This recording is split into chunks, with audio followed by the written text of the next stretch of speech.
In the 1880s, humanity stood at a civilizational crossroads. We were about to leave behind the dim glow of gas lamps and embrace the age of electricity. Thomas Edison pioneered the direct current, DC power system, using it alongside his incandescent lamps to light up countless homes across New York City.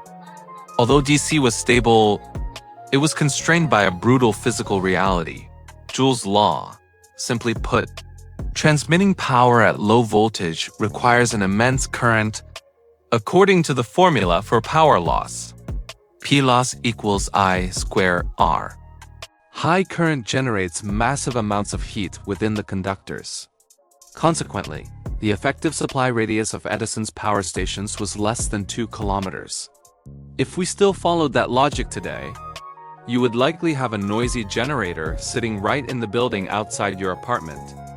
While Edison was busy building local powerhouses, Nikola Tesla arrived with alternating current, AC.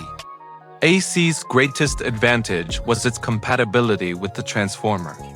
By utilizing electromagnetic induction, a transformer can step up and step down voltage. When voltage is increased, the current is reduced while keeping the power output unchanged, thereby significantly reduces transmission losses. This makes long-distance power transmission over hundreds of kilometers feasible in practical engineering. Despite Edison launching a non-technical campaign, even attempting to associate a C with danger via the electric chair, physical laws and engineering economics ultimately held the final authority. The commissioning of the Niagara Falls hydroelectric plant in 1896 marked the victory for AC. This project utilized high-voltage AC transmission to successfully deliver power to the city of Buffalo, about 35 kilometers away. And from that point on, AC became the foundation of the modern world. However, engineering technology often advances in a helical fashion. While Tesla won the grid, Edison's DC technology never truly vanished. Today, DC is everywhere in your computers, your smartphones, and LED lighting. Most interestingly, the core power source of a vehicle named Tesla is actually a massive battery pack operating on the DC principles Edison once championed. When looking back at this century-old battle, AC won the war of currents not just because of Tesla's genius, but a profound influential device, the transformer. But how does it work? And why does it favor AC? Let's begin to talk about that. Let's look at how a single-phase transformer works. AC is supplied to the primary coil, creating a changing magnetic flux. This changing flux then produces a corresponding voltage in the secondary coil. We know that transformers transfer electrical energy via the phenomenon of electromagnetic induction. Here, I would like to emphasize several key technical points. The first is AC excitation. The input to the primary winding must be AC. DC is not working. According to Faraday's law, an electromotive force, EMF, is induced in the secondary winding only when there's a time-varying magnetic flux. So here comes to another question. Why DC can DC generate voltage in a magnetic field? The principle of magnetism generating electricity relies on the cutting of magnetic flux lines. Since a transformer is a static device, only the alternating magnetic field produced by AC can fulfill this function.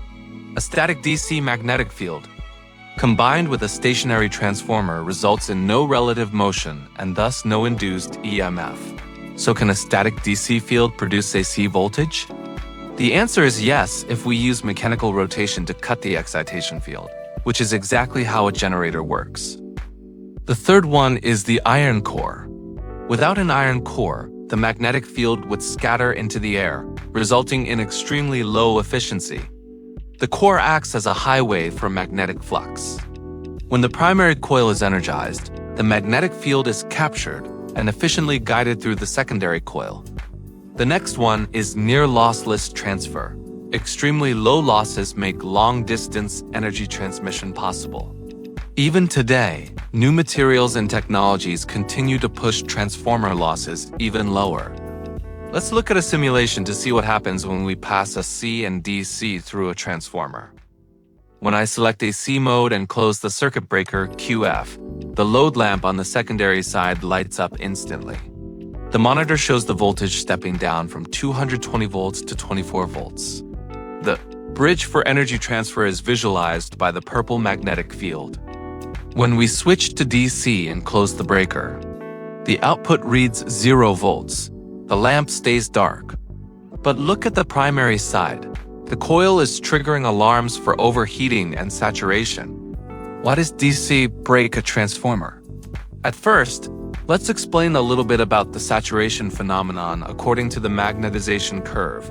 Transformers are designed to operate in the non-saturated linear region, where a small current produces a healthy magnetic flux. However, a continuous DC current drives the core deep into the saturation region. Once saturated, the magnetic permeability drops sharply toward the level of a vacuum, the same as in the air. The coil loses its inductance and begins to behave like a simple piece of wire. In a steady state, the impedance to DC consists almost entirely of the tiny DC resistance of the wire. Consequently, even with DC 24 volts input, the current can surge to 12A or more, far exceeding the coil's design rating, which can overheat and damage the insulation. This is why the transformer is the perfect partner for AC, and why AC remains the heart of our global power system. Okay, we still have a final part in this video. To ensure you can communicate technical concepts and ideas with confidence in future projects, we have prepared the TechBridge Glossary to boost your technical English. Let's recap the high-frequency terms from this video. 1. Primary. Primary. Being connected to the source of electricity in an induction coil or transformer. 2. Secondary. Secondary. Being the induced current or its circuit in an induction coil or transformer. 3. Electromagnetic induction. Electromagnetic induction. The process by which a conductor placed in a changing magnetic field, or a conductor moving through a stationary magnetic field, causes the production of an electromotive force or voltage across the conductor. 4. Saturation. Saturation. The state reached in a magnetic material, like a transformer core, when an increase in the external magnetic field strength no longer results in a significant increase in the magnetic flux density. 5. Core. Core. The piece of magnetic material, typically laminated silicon steel or ferrite, that serves as a low-reluctance path for magnetic flux. Now it is time to take a screenshot of the vocabulary. 5, 4, 3, 2, 1. Okay, if you have any questions or want to see specific engineering topics covered, please leave a comment. Don't forget to subscribe to the channel. This is TechBridge. Stay curious, stay professional. See you next time.